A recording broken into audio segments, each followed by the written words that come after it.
وقال تعالى في شان حبيبه إن الله وملائكته يصلون على النبي يا أيها الذين آمنوا صلوا عليه وسلموا تسليما আমরা সকলে দরুদ ইব্রাহিম পড়ি اللهم صل على محمد وعلى آل محمد كما صليت على إبراهيم وعلى آل إبراهيم إنك حميد مجيد اللهم بارك على محمد وعلى آل محمد كما باركت على إبراهيم وعلى آل إبراهيم إنك حميد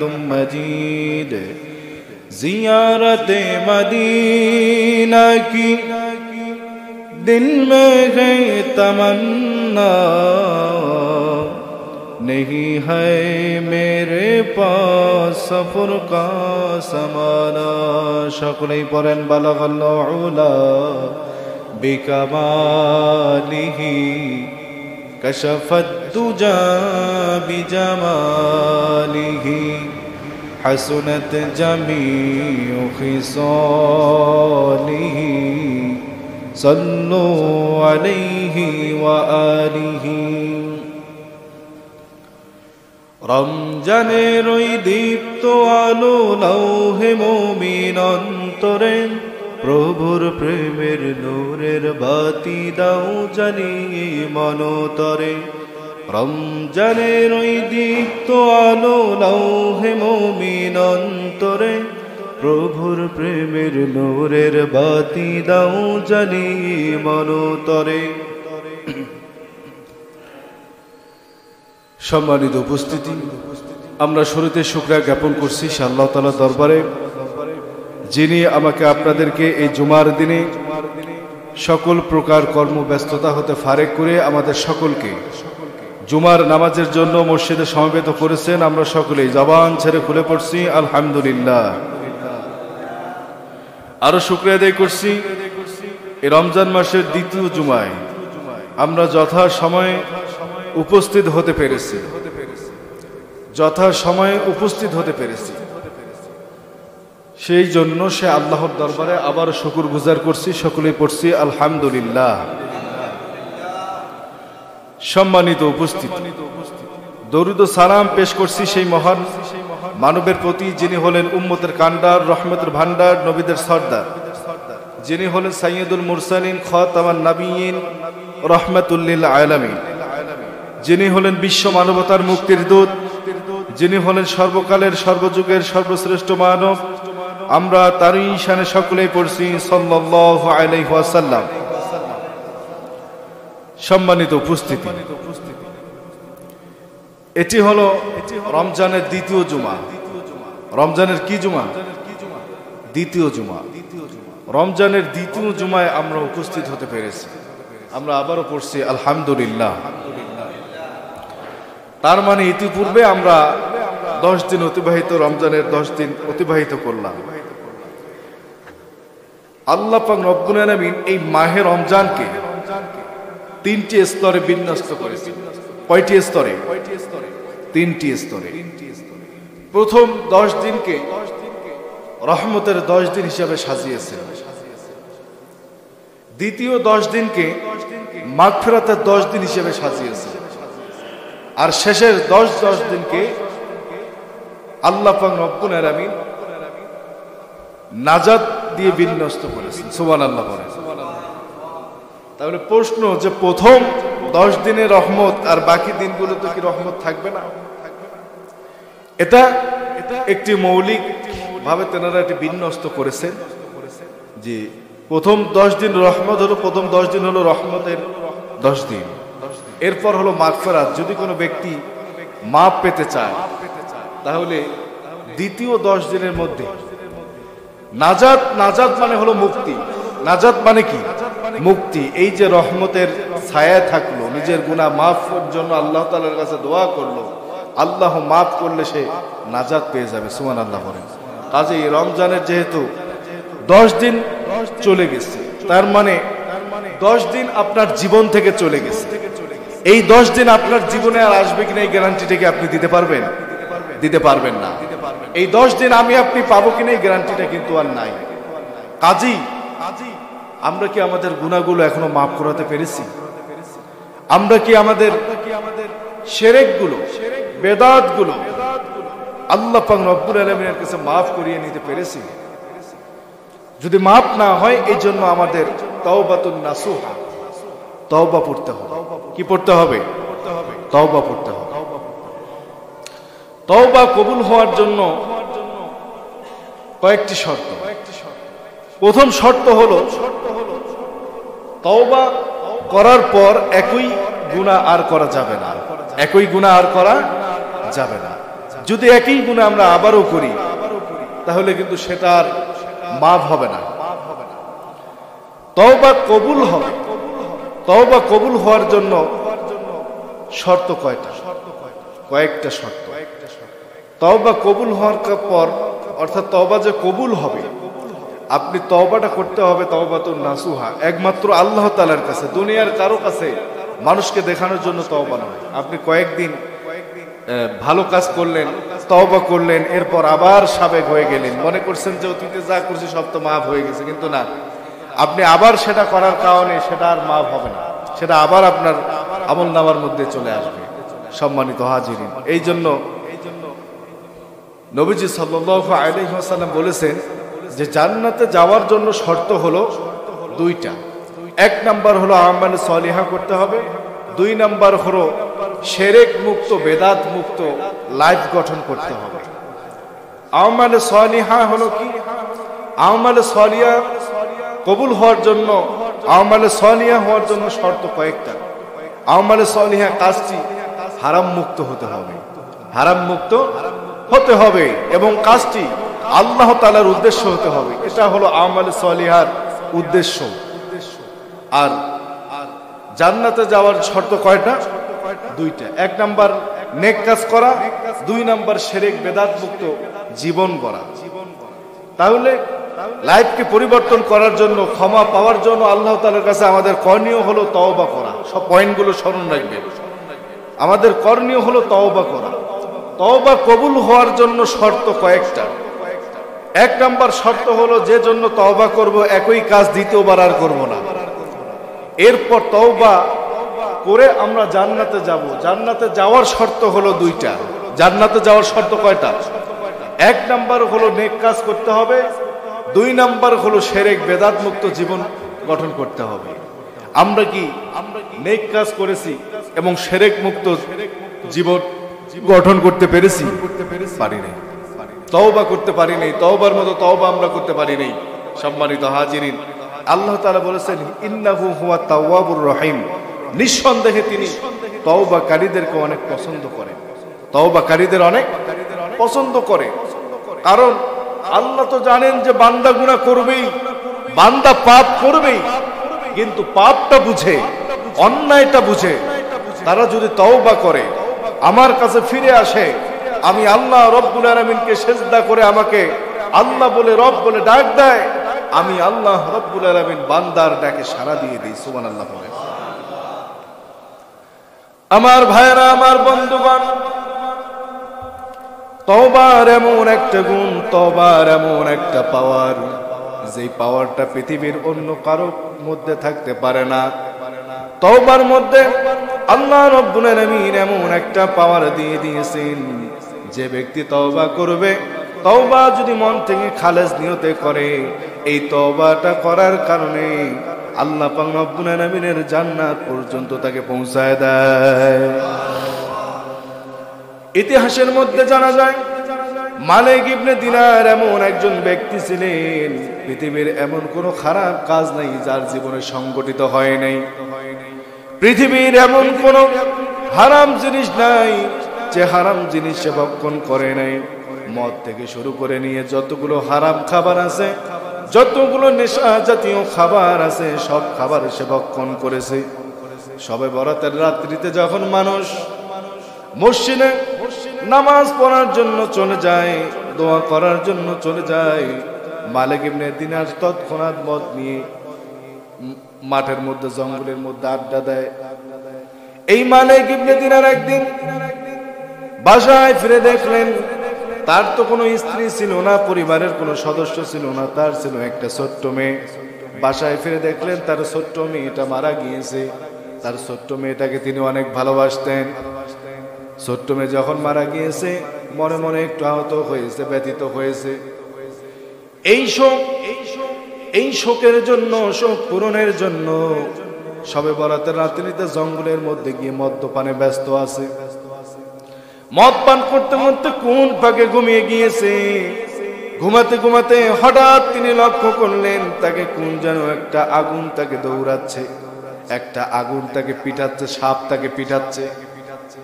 এরপর তিনি সাপ থেকে রক্ষা পাওয়ার জন্য সামনে অগ্রসর হতে দেখতেছেন একটা বৃদ্ধ মানুষ, সাদা পোশাক পরিহিত একটা বৃদ্ধ মানুষ। বৃদ্ধ মানুষের গা থেকে এমন সুগন্ধি আসতেছে। বৃদ্ধ মানুষকে গিয়ে মালিক ইবনে দিনার বলল, চাচা আপনি আমাকে বাঁচান, এই যে পিছনে বড় বিশাল বড় সাপটা দেখতেছেন, এই সাপটা আমাকে পিটাচ্ছে। বৃদ্ধ ডাক দিয়ে বলল, আমি যে সাপটাকে প্রতিহত করব এতটুকু শক্তি আমার শরীরের মধ্যে নাই যে সাপটাকে আমি পিটাবো, তোমাকে রক্ষা করব। সুতরাং সামনে যাও, কোন উপায় থাকতে পারে। সামনে দৌড়াতে দৌড়াতে মালিক ইবনে দিনার লক্ষ্য করলেন একটি অনেক বড় গর্ত রয়েছে, আর এই গর্তের মধ্যে আগুনের লেলিহা, গর্তের মধ্যে আগুন জ্বালিয়ে দেওয়া আছে। অল্প একটু পা পিছলেই গর্তের মধ্যে পড়ে যাবে। এমন সময় কে যেন ডাক দিয়ে বলে, তুমি একটু সামনের দিকে অগ্রসর হও, কোনো হয়তো উপায় থাকতে পারে। মালিক ইবনে দিনার বলেন, আমি সামনের দিকে অগ্রসর হতে লাগলাম। সামনের দিকে অগ্রসর হতে দেখলাম বিশাল বড় একটা বিল্ডিং, আর এই বিল্ডিং এর মধ্যে ছোট ছোট সোনামণিগুলো খেলা করতেছে। আমি লক্ষ্য করলাম বিল্ডিং এর যখন কাছে নিকটবর্তী আমি হয়ে গেলাম, ছোট ছোট ছেলে মেয়েগুলো মনে মনে একে অপরকে বলা বলি করতেছে, কার যেন বাবা আসছে, তোমরা বের হয়ে দেখো। এই কথা বলার সঙ্গে সঙ্গে বিল্ডিং এর মধ্যে যতগুলো মেয়ে মানুষ ছিল সব মানুষ বের হয়ে আসলো। আমি লক্ষ্য করলাম ছোট্ট কালে, ছোট্ট বয়সে আমার যে মেয়েটা ইন্তেকাল করেছে, এই মেয়েটাকেও আমি সেই বালাখানার মধ্যে দেখলাম, বিল্ডিং এর মধ্যে দেখলাম। আমার মেয়ে আমাকে দেখা মাত্রই আমার বুকে ছুটে আসলো এবং বলল, বাবা তুমি এখানে কেন? এই কথা বলার সঙ্গে সঙ্গে আমি বললাম, আগে তুমি সাপটা প্রতিহত করো। এই কথা বলার সঙ্গে সঙ্গে মেয়েটা সাপ থেকে ইশারা করলো, সাপটা সেখান থেকে চলে গেল। আমি মেয়েটাকে জিজ্ঞেস করলাম, দুই চারটা কথা হওয়ার পর আমি দেখলাম আমার মেয়ে তার মুখ দিয়ে কোরআন শরীফ তেলাওয়াত করতেছে, আলাম ইয়ালিল্লাযীনা আমানু আন তাখশা ফি কুলুবিহিম, এইরকম কোরআন তেলাওয়াত করতেছি। আমি অবাক হয়ে গেলাম। আমার মেয়ে আমাকে বলতেছে, আব্বা আর কতদিন সুদ খাইবা, আর কতদিন জানার মধ্যে লিপ্ত থাকবা, আর কতদিন মদ পানের মধ্যে লিপ্ত থাকবা, আর কতদিন হারাম পানের মধ্যে লিপ্ত থাকবা? কোরআনের আয়াত কয় আর এরকম করে কথা বলে। আমি আমার মেয়েকে জিজ্ঞাসা করলাম, মা তোমাকে তো দুনিয়ায় আমি কখনো কোরআন শিক্ষা দেই নাই, তুমি কোরআন পড়ো কেমনে? আমার মেয়ে আমাকে উত্তর দেয়, মা শুধু এই আয়াত নয়, বিসমিল্লাহর বা থেকে নিয়ে সূরা নাসের সিন পর্যন্ত আল্লাহ রাব্বুল আলামিন আমাদের সিনার মধ্যে হেফাজত করে দিয়েছি। এইবার আমি ডাক দিয়ে বললাম, মা ভালো কথা, এই যে সাপটা আমাকে পিটাচ্ছে, বিশাল বড় সাপ, এই সাপটা কি? আমার মেয়ে উত্তর দিয়ে দিল, আব্বা আপনি দুনিয়ার মধ্যে যতগুলো গুনাহ করেছেন, আপনি দুনিয়ার মধ্যে যত হারাম ভক্ষণ করেছেন, আপনি দুনিয়ার মধ্যে যত হারাম সম্পদ উপার্জন করেছেন, এই হারাম সম্পদ গুলো আপনার সাপে পরিণত হয়ে গিয়েছিল। আর ওই যে রাস্তার মধ্যে বুড়া মানুষটাকে দেখলেন, ধবধবে সাদা পোশাক পরিহিত, গা দিয়ে জান্নাতের ঘ্রাণ আসতেছে, আপনাকে সাপ থেকে বাঁচাতে পারলো না, আপনাকে সাপ থেকে প্রতিহত করতে পারলো না, আপনাকে তাড়িয়ে দিল, আপনাকে সেখান থেকে বিদায় করে দিল। এই যে সাদা ধবধবা মানুষটা, এই ধবধবা মানুষটা হলো আপনার নেক কাজ। আপনি জীবনে এত কম নেক কাজ করেছেন যে আপনাকে জাহান্নাম থেকে বাঁচাতে পারলো না, আর আগুনের মধ্যে যে গর্তটা দেখলেন এই গর্তটা হলো জাহান্নাম। আপনি এক পা যদি ফেলতেন, এক পা ফেললে আপনি জাহান্নামে পড়ে যাইতেন। এমন সময় আমি যে ছোট্ট কালে মারা গিয়েছিলাম, আল্লাহ রাব্বুল আলামিন জান্নাতে যাওয়ার পুঁজি হিসেবে আমাকে তখন দিয়েছিলেন। জোরে বলেন সুবহানাল্লাহ। আজ আমি না থাকলে আপনি জাহান্নামে পড়ে যাইতেন। মালিক ইবনে দিনারের স্বপ্ন ভেঙে গেল। মালিক ইবনে দিনার জাগ্রত হয়ে আল্লাহর কাছে তওবা করলেন। আল্লাহ রাব্বুল আলামিনের কাছে তওবাতুন নাসুহা পড়লেন। মসজিদে গোসল করে মসজিদের মধ্যে গিয়ে উযু করে নামাজ আদায় করলেন। এমন ভাবে তওবা করলেন, আল্লাহ রাব্বুল আলামিন তার তওবার উপর খুশি হইয়া পুরা জাহানের বিশাল বড় আলেম তাকে বানিয়ে দিলেন। মুহাদ্দিস বিশাল বড় একজন মুহাদ্দিস হয়ে গিয়েছিলেন মালিক ইবনে দিনার। ইতিহাসের প্রত্যেকটি পাতায় প্রত্যেকটি অক্ষরে স্বর্ণালী অক্ষরে তার নাম মালিক ইবনে দিনার। এই মালিক ইবনে দিনার কি ছিলেন, কোথা থেকে আসছে? একমাত্র তওবার কারণে পুরা জাহানে, পুরা পৃথিবী বিশ্বময় আল্লাহ রাব্বুল আলামিন তাকে কবুল করে নিয়েছেন। সম্মানিত হাজিরিন, এই তওবা যদি আমি আপনি করি, এই তওবা যদি আমি আমাদের জীবনে বাস্তবায়ন করি, তওবাতুন নাসুহা করি, তাহলে আমরাও আল্লাহর প্রিয় পাত্রে পরিণত হতে পারবো কিনা বলুন? ইনশাআল্লাহ আমরাও তো আল্লাহ তাআলার প্রিয় পাত্রে পরিণত হতে পারবো। তাহলে আল্লাহর প্রিয় পাত্র হওয়ার একটি কাজ হলো তওবা করা। তওবা কবুল হওয়ার জন্য শর্ত হলো একই কাজ দ্বিতীয়বার না করা। জান্নাতে যাওয়ার শর্ত হলো দুইটা। এক নাম্বার হলো নেক কাজ করা, দুই নাম্বার হলো শিরক বেদাত মুক্ত জীবন করা। শিরক বেদাত মুক্ত জীবন করা। নেক কাজটা গ্রহণ হওয়ার জন্য শর্ত হলো কয়েকটা। এক নাম্বার হলো কাজটা আল্লাহর জন্য হতে হবে, দুই নাম্বার হারাম মুক্ত হতে হবে। এই যে রমজান মাস, আমরা ফ্যামিলির জন্য অনেকে বাজার সদাই করতেছি কিনা বলেন? ইফতারির মধ্যে কত প্রকার আইটেম আমরা খাচ্ছি। বাসায় প্রত্যেক রোজার দিন রাতে যদি ভালো খাবার না থাকে, তাহলে সাহারিতে যাতে ভালো খাবার থাকে, এই চেষ্টাটা আমরা কম বেশি সবাই করি, যে সারাদিন রোজা থাকবো, একটু ভালো খাবার তো খেতেই হবে, তাই না?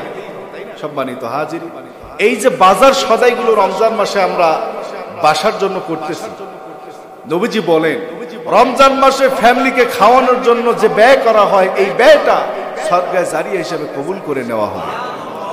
তো এই ব্যয়টা যদি আপনার হারাম পথে উপার্জিত হয়, হারাম পথে উপার্জন করে যদি আপনি ফ্যামিলির জন্য এই ব্যয়টা করেন, তাহলে কি এই রোজা দিয়ে তাকওয়া অর্জন করা সম্ভব?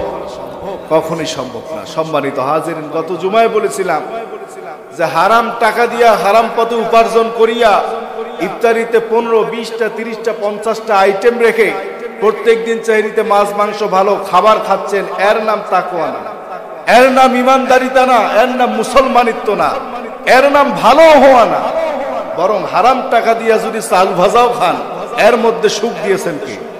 আল্লাহ তাআলা। সম্মানিত হাজিরিন, হালাল জিনিসের বরকতই আলাদা। হালাল জিনিসের মধ্যে একটা শান্তি পাওয়া যায়, কিন্তু হারাম জিনিসের মধ্যে ওই শান্তিটা নাই। হারাম জিনিসের মধ্যে একটা অস্থিরতা ভাব করে, একটা অস্থিরতা পাওয়া যায়। হারাম টাকা যখন পকেটে থাকে, তখন মন চায় কি খাও আর কি না খাও, কি কিনো আর কি না কিনো, ঠিক কিনা বলেন? মানে ওই টাকাটা কখন সে খরচ করতে পারে। আর ওই টাকা যতক্ষণ পর্যন্ত তার পকেটে থাকে, ততক্ষণ পর্যন্ত তার ভাব, তার পাওয়ার আর দেখে কে, ঠিক কিনা বলেন?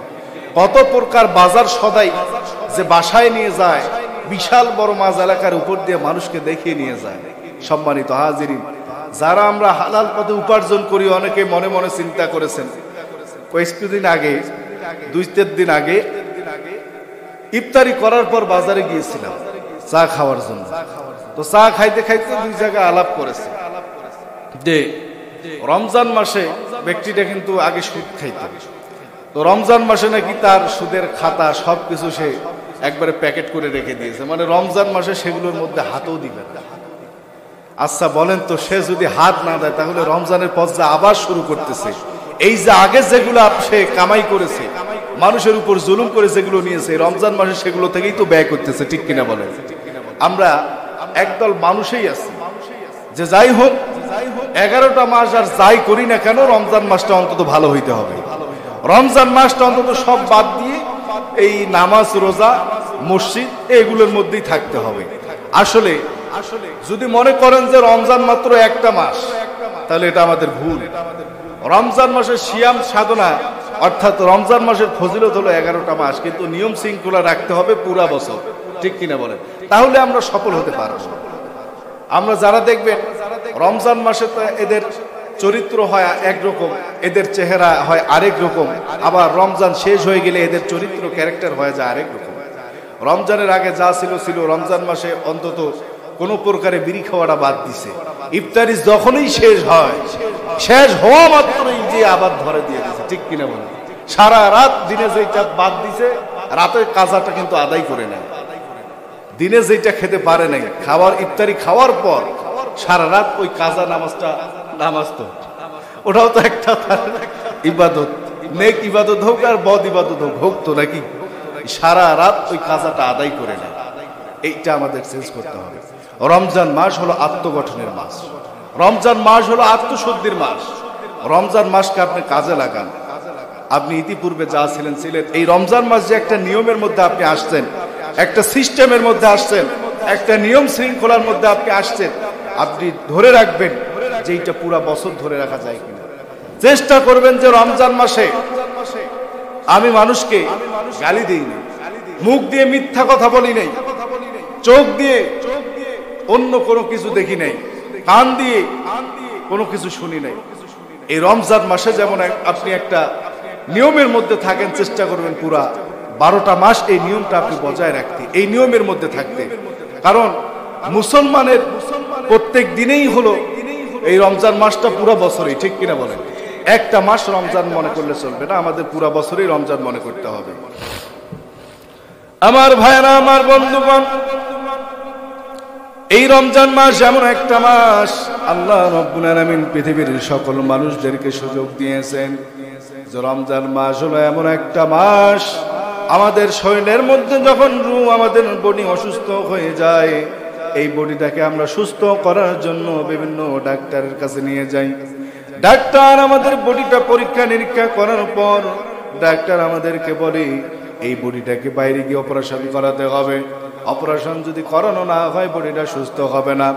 ইনজেকশন দিতে হবে, ইনজেকশন যদি দেওয়া না হয় তার বডিটা সুস্থ হবে না।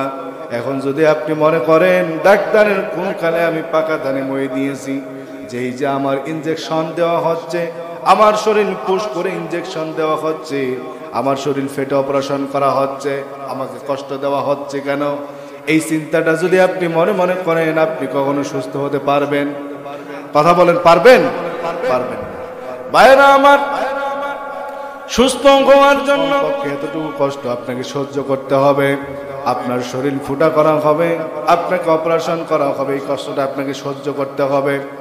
আল্লাহ রাব্বুল আলামিন বলেন, ইয়া আইয়ুহাল্লাযীনা আমানু কুতিবা আলাইকুমুস সিয়ামু কামা কুতিবা আলাল্লাযীনা মিন ক্বাবলিকুম লাআল্লাকুম তাত্তাকুন। আল্লাহ বলেছেন তোমাদের উপর রোজা ফরজ করা হলো যাতে করে তোমরা মুত্তাকি হতে পারো। আল্লাহ তার বান্দাদেরকে ভালোবাসেন, তাই তিনি চান যে বান্দারা তাকওয়া অর্জন করুক। এখন আপনি আমি সাধারণ ব্রেনটে চিন্তা করি তো যে তাকওয়া যদি আমরা অর্জনই করতে পারি, আল্লাহ যদি আমাদেরকে ভালোই বাসেন, তাহলে সারাদিন আমাদেরকে না খেয়ে থাকার হুকুম দিলেন কেন? এটা আবার কেমন ভালোবাসা? কারণ আপনি যাকে ভালোবাসেন তাকে কি আপনি কখনো না খেয়ে রাখবেন? রাখবেন না।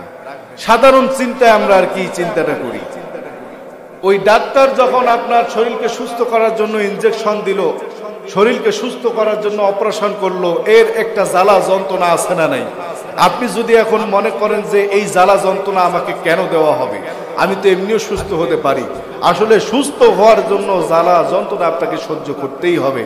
অনুরূপভাবে আল্লাহর প্রিয় পাত্র হতে গেলে, আল্লাহর প্রিয় বান্দাদের অন্তর্ভুক্ত হতে গেলে আপনাকে কষ্ট সহ্য করতেই হবে। কারণ আল্লাহ তাআলা চান যে না খেয়ে কে কতক্ষণ থাকতে পারে। কারণ এই যে না খেয়ে থাকার একটা যন্ত্রণা, এই যন্ত্রণার মধ্যে তখন মালিককে অনুভব হয় বেশি বেশি, ঠিক কিনা বলেন? আমার ভাইরা, আমার বন্ধুগণ, এই রমজান মাস আমরা এমন একটা কাজ করি, এমন কোনো কিছু কাজ করি, কিছু কিছু কাজ আমরা এমন করি যে কাজগুলোর কারণে আমাদের নামাজ রোজা সব কিছু বরবাদ হয়ে যায়। ইয়ারকির মাধ্যমেও আমরা অনেকগুলো মিথ্যা কথা বলি, ইয়ারকির মাধ্যমে আমরা অনেকগুলো বেদাত করে থাকি, ইয়ারকির মাধ্যমে ফাজলামির মাধ্যমে আমরা অনেক কিছু হারাম কাজ করে ফেলি। ইয়ারকি করতে করতে মানুষকে অনেক প্রকারের মিথ্যা কথা বলে থাকি। রোজাতে দেখবেন শরীরের হেফাজত করবেন, মুখের হেফাজত করবেন, কানের হেফাজত করবেন, চোখের হেফাজত করবেন। রমজান মাসে মিথ্যা কথা আমরা অনেকেই বলে থাকি। এই মিথ্যা কথা বলাটাকে আমরা সিম্পলি নেই, সিম্পল বিষয় আকারে নেই, কিন্তু এই মিথ্যা কথা বলাটা সিম্পল কোনো বিষয় নয়, সাধারণ কোনো বিষয় নয়, বিশাল বড় বিষয়। কারণ সকল পাপের মূল হলো মিথ্যা কথা বলা, সকল পাপের মূল হলো মিথ্যা বলা। মিথ্যা যদি আপনি ছাড়তে পারেন, মনে করবেন আপনার জন্য অনেক কিছু সহজ হয়ে গিয়েছে। সাহাবা নবীজি সাল্লাল্লাহু আলাইহি ওয়াসাল্লামের কাছে গিয়ে বলল, ইয়া রাসূলুল্লাহ, ইয়া হাবিবাল্লাহ, আপনি আমাকে এমন একটা আমল বাতায় দিন যে আমলের কারণে আমার জন্য সবকিছু করা সহজ হয়ে যাবে। বিশ্ব নবী রাহমাতুল লিল আলামিন বললেন, সাহাবা তুমি মিথ্যা কথা বলা ছাড়ো। ওই সাহাবার কোন বদকাজ, কিছু কিছু বদকাজ ছিল। ওই সাহাবা কিন্তু জিনা করতেন, ওই সাহাবা মদ পান করতেন, ওই সাহাবা কথায় কথায় মানুষকে মিথ্যা বলতেন, ওই সাহাবা আরো অনেকগুলো কাজের মধ্যে লিপ্ত থাকতেন। নবীজি সাল্লাল্লাহু আলাইহি ওয়াসাল্লামের কাছ থেকে যখন ফিরে গেলেন, তার যখন মদ খাওয়ার জন্য যখন মন চাইল, মদ যখন ভক্ষণ করবে, এমন সময় চিন্তা তার মাথায় চলে আসলো, বিশ্ব নবীজি আমাকে বলেছেন মিথ্যা কথা বলা ছেড়ে দাও। আমি যখন নবীর কাছে উপস্থিত হব, নবীজি যখন আমাকে জিজ্ঞাসা করবেন, আমি নবীকে কি উত্তর দিব? সুতরাং আজ থেকে আর মদ খাবো না।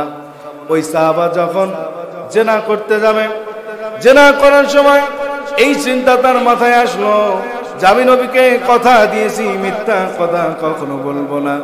নবীজি যখন আমাকে জিজ্ঞাসা করবে তুমি কি আবার জিনা করেছো, আমি নবীজিকে কোন উত্তর দিয়ে দিব? সুতরাং আজ থেকে আর জিনা করব না। এইগুলো চিন্তা করে দেখা গেল জীবনে যত বড় বড় গুনার কাজ করত, মিথ্যা বলা বাদ দেওয়ার কারণে বড় বড় গুনার কাজগুলো জীবন থেকে চলে গেছে। ঠিক কিনা বলে?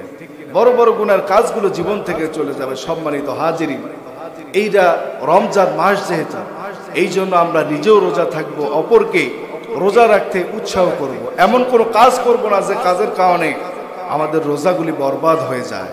যেহেতু 10টা দিন চলে গেছে, আজকে থেকে মাগফিরাতের 10 দিন শুরু হয়ে গেছে, এই জন্য আমরা চেষ্টা করব যে এই 10 দিনে যেন আমাদের গুনাহগুলো আমরা মাফ করাতে পারি। 10 দিন গেছে, 10 দিন আপনার কি উপকারে আসছে, 10 দিনে আপনি কি এমন আমল করেছেন চিন্তা করবেন রাতে। কারণ অন্য মাসেও আপনি যেমন থাকেন, রমজান মাসেও যদি ওই আমল করেন তাহলে তো হবে না। কারণ রমজান মাসের একটা ফজিলত বেশি। এই মাসে একটা নফল নামাজ আদায় করলে অন্য মাসে ফরজের সওয়াব পাওয়া যায়। একটা ফরজ কাজ করলে অন্য মাসে 70টা ফরজ কাজের সওয়াব পাওয়া যায়। কাজেই এই মাসে আমলের পরিমাণটা বাড়ানোর প্রয়োজন আছে না নেই? এই জন্য রাতে আপনি একটু চিন্তা করবেন, রমজানের আগে আপনি কয় রাকাত নফল নামাজ আদায় করতেন, রমজানের আগে আপনি কয় টাকা দান করতেন, রমজানের আগে আপনি মানুষকে কি পরিমাণ সাহায্য করতেন, আর রমজানের পরে আপনি কি পরিমাণ সাহায্য করতেছেন, রমজানের পরে আপনি কয় রাকাত নফল নামাজ আদায় করতেছেন, রমজানের পরে আপনি কয় বেলা কোরআন তেলাওয়াত করতেছেন, কয় মিনিট কোরআন তেলাওয়াত করতেছেন। এইটা একটু চিন্তা করবেন। যদি চিন্তা করেন যে রমজানের আগে যা করছেন রমজান মাসে সেটাও করেন না, তাহলে রমজান মাস মনে করবেন আপনার কোনো উপকারে আসলো না। যদি আপনি চিন্তা করেন যে রমজানের আগে আপনি আধা ঘন্টা কোরআন তেলাওয়াত করতেন, কিন্তু রমজান মাসে আপনি 1.5 ঘন্টা কোরআন তেলাওয়াত করেন, রমজানের আগে আপনি 4 রাকাত নফল নামাজ আদায় করতেন, রমজান মাসে এসে আপনি সেটা 10 রাকাত আদায় করেন, রমজানের আগে আপনি মাসে 100 হতে 150 টাকা, 500 টাকা, 50 টাকা যা পারেন দান করেছেন, কিন্তু রমজানের পরে তার থেকে আরো বেশি দান করেছেন, তাহলে মনে করবেন রমজানে আপনিও একটা সফলতা অর্জন করতে পারবেন। সম্মানিত উপস্থিতি, আমরা একটা জিনিস প্রায় ভুল করে থাকি। আমাদের বাসায় যে ছোট্ট ছোট্ট মেয়েগুলো, ছেলে মেয়েগুলো আছে, এদের জন্য আমরা সাহারিতে চুপ করে উঠে সেহরি খেয়ে ফেলি। আসি না নাই? অনেক পিতামাতা এরকম আছে 2 দিন পরে ছেলের পরীক্ষা, এই জন্য ছেলেকে রোজা রাখতে দেই না। আসলে এর জন্য কিন্তু দায়ী থাকবে পিতামাতা। আমাদের ছেলেগুলো বড় হয়ে রোজা রাখতে পারে না কেন? ছোট্টবেলায় তাকে আপনি অভ্যাস করার নাই। আপনার ছোট বাচ্চা চাহারিতে উঠতে চায়, উঠিয়ে দিন, তাকেও খাইয়ে দিন, সমস্যা কি? সে তো ওরা বেলা 1টা পর্যন্ত রাখতে পারবে, 2টা পর্যন্ত রাখতে পারবে, বা সকাল 11টা পর্যন্ত তো রাখতে পারবে। একটা অভ্যাস তার হয়ে যাবে ইনশাআল্লাহ। আল্লাহ তাআলা ফেরেশতাদেরকে বলবেন, ফেরেশতারা লক্ষ্য করে দেখো, আমার ছোট বান্দার রোজা রাখার এখন পর্যন্ত বয়স হয়নি, রোজা রাখতে এখন পর্যন্ত সক্ষম হয় নাই, কিন্তু তারপরও চেষ্টা করতেছে। এই যে রোজা রাখার একটা চেষ্টা করতেছে, এর প্রতি যে তাকে উৎসাহ করেছে তার আমলনামার মধ্যে সওয়াব দিয়ে দাও।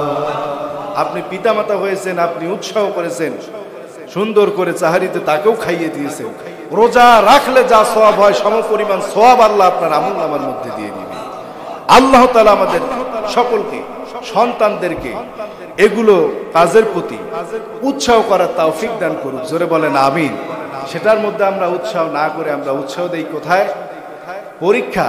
এত টাকা দিয়ে প্রাইভেট পড়াচ্ছি, রংপুরে মেসের মধ্যে রাখছি, মাস গেলে 10,000 15,000 টাকা পাঠাতে হয়। পরীক্ষা দেওয়ার পর রেজাল্টে যদি খারাপ হয়, A+ যদি না পায়, এমন মন খারাপ আমরা করি, সন্তান এই ভয়েতে আর বাসায় ঢুকতে পারে না কয়েকদিন। ঠিক কিনা বলেন? আপনার সন্তানের নামাজের বয়স হয়ে গিয়েছে, তাকে আপনি নামাজের আদেশ দিন, নামাজ না পড়লে তাকে 10 বছর বয়সে পিটান, এরপরেও যদি নামাজ না পড়ে বাড়ির ভাত তাকে বন্ধ করে দিন, হাত খরচ সহ সবকিছু বন্ধ করে দিন, দেখবেন কিছুদিনের মধ্যে সে সোজা হয়ে গিয়েছে। ঠিক কিনা?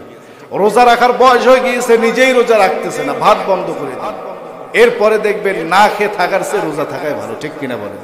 সম্মানিত উপস্থিতি, এই যে বিষয়গুলো আমরা আলোচনা করলাম, আল্লাহ তাআলা আমাদের সকলকে এই বিষয়গুলো আমাদের বাস্তব জীবনে প্রতিফলন ঘটানোর তৌফিক দান করুক। জোরে বলেন আমিন।